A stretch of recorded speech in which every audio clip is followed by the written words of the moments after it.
Final ഡെസ്റ്റിനേഷനും blood line കണ്ടു. എനിക്ക് പടം ഇഷ്ടമായി, കാരണം കണ്ടിരിക്കാൻ നല്ല രസമുള്ള ഒരു ഐറ്റമായിരുന്നു.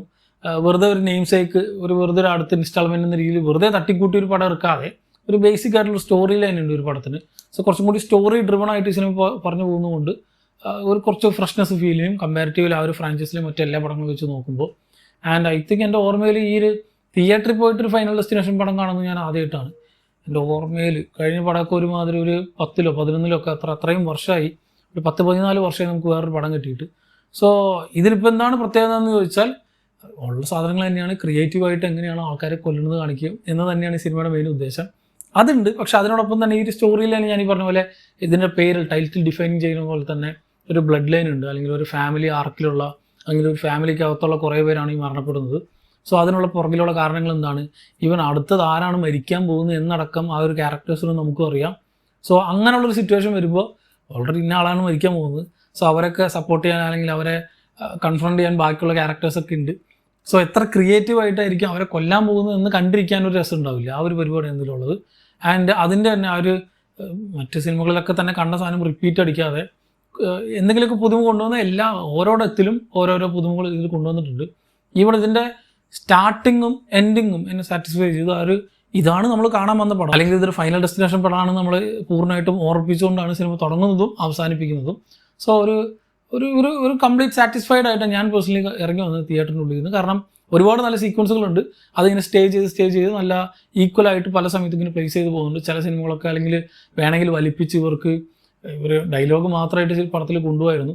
പക്ഷെ ഒരുപാട് ക്യാരക്ടർ അറ്റാച്ച്മെൻറ്റോ അങ്ങനത്തെ പരിപാടിയൊന്നുമില്ല. നമുക്കറിയാം എന്തായാലും ഇവർ മരിക്കാൻ പോണവരാണെന്ന് നമുക്ക് ഓൾറെഡി അറിയാം. എന്തൊക്കെ ചെയ്തോട്ടെ, എന്തൊക്കെ ആയിക്കോട്ടെ, അതുകൊണ്ട് വലിയ അറ്റാച്ച്മെൻറ്റ് നമുക്ക് ക്യാരക്ടേഴ്സിനോടൊന്നും വരില്ല.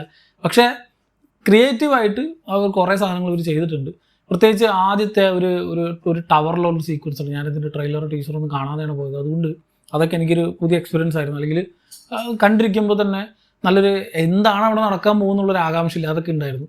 സോ അത്തരത്തിൽ ഈച്ചൻ്റെ ഒരു ഡോട്ട്സ് അവിടെ ഇവിടെ കണക്ട് ചെയ്ത് വന്നു പോകുന്ന ഒരു 1.5 മണിക്കൂർ വെറുതെ കുറേ സാധനങ്ങൾ കുത്തിക്കറ്റി വെക്കാതെ നീറ്റായിട്ട് കഥ പറഞ്ഞു പോയി, നീറ്റായിട്ട് കുറേ സാധനങ്ങൾ ക്രിയേറ്റീവ് ആയിട്ടുള്ള കുറേ ഐറ്റംസ് കുറേ കാണിച്ചു തന്നു. ഒരു നല്ല വാച്ച് തരുന്ന ഒരു പടമായിട്ട് എനിക്ക് തോന്നി. ഞാൻ ഇതിൽ VFX ഒക്കെ കുറേ കൂടി കഴിഞ്ഞ പടങ്ങളിലൊക്കെ നമ്മൾ ഇതുപോലത്തെ കുറേ സാധനങ്ങൾ നമ്മൾ കണ്ടതാണ്, കുറേ കൂടി വലിയ മോശമില്ലാത്ത VFX തന്നെയാണ് യൂസ് ചെയ്യുന്നത്. ഒരു ഓവർ ദി ടോപ്പ് സാധനമായിട്ട് എനിക്ക് തോന്നിയില്ല. ഈ ഫ്രാഞ്ചൈസിലെ മറ്റെല്ലാ സിനിമകളും നിങ്ങൾ കണ്ടിട്ടുണ്ടെങ്കിൽ എന്താണ് ഒരു റിഫ്രഷിംഗ് ആയിട്ടുള്ള ടേക്ക് എന്ന രീതിയിൽ നിങ്ങൾ ഈ സിനിമയ്ക്ക് അപ്രോച്ച് ചെയ്യുകയാണെങ്കിൽ തീർച്ചയായിട്ടും ഈ സിനിമ ഇഷ്ടപ്പെടും.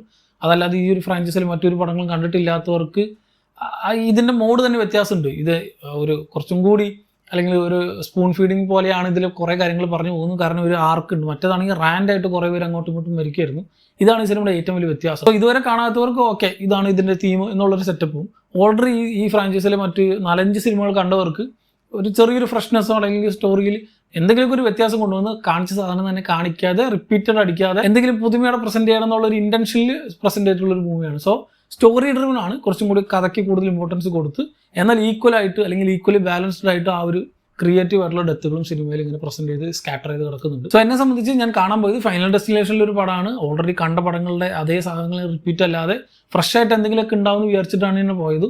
അത് ഈ പടത്തിലുണ്ടായിരുന്നു. സോ ഇറങ്ങി വന്നപ്പോൾ ഞാൻ കംപ്ലീറ്റ്ലി സാറ്റിസ്ഫൈഡ് ആയിരുന്നു. സോ ഓൾറെഡി ഈ ഒരു പടം കണ്ടവരുണ്ടെങ്കിൽ സിനിമയെ പറ്റിയുള്ള നിങ്ങളുടെ അഭിപ്രായം താഴെ കമന്റ് ബോക്സിൽ കമന്റ് ചെയ്യുക. മറ്റൊരു വീഡിയോയിലൂടെ വീണ്ടും കാണാം. നന്ദി.